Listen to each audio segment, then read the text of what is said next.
আজ আমি বানিয়েছি কলা পাতায় পোস্ত ভাপা। প্রথমে আমি পোস্ত বেটে নেব। আমি এখানে 5 থেকে 6 চামচ পোস্ত নিয়েছি। শিলে বেটে নিয়েছি। শিলে বাটলে যে কোনো মশলার স্বাদটা অনেকটাই বেশি হয়। এবার পোস্তগুলো বেটে একটি পাত্রে তুলে নিয়েছি। এদিকে একটি মিক্সিং জারে 3টে কাঁচা লঙ্কা, 2 টুকরো কাঁচা আম, কয়েক টুকরো নারকেল, একটি পেস্ট তৈরি করে নিয়েছি। এবার একটি পাত্র নিয়ে তাতে পোস্ত বাটাটা ঢেলে দিয়েছি ও কাঁচা আম, নারকেল আর কাঁচা লঙ্কার পেস্টটাও দিয়ে দিয়েছি পেঁয়াজ কুচি, স্বাদ অনুযায়ী লবণ, সামান্য হলুদ আর হাফ চামচ চিনি দিয়েছি টক মিষ্টি ব্যালেন্সের জন্য। আর দিয়েছি 1.5 চামচ মতো কাঁচা সর্ষের তেল দিয়ে ভালো করে মিশ্রণটি তৈরি করে নিয়েছি।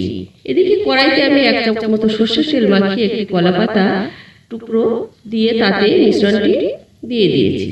চামচের মাধ্যমে সমান করে দিয়ে 2টি কাঁচা লঙ্কা দেব আর দিয়েছি 1 চামচ মতো সর্ষের তেল মিশ্রণটির উপরে ছড়িয়ে দিয়েছি।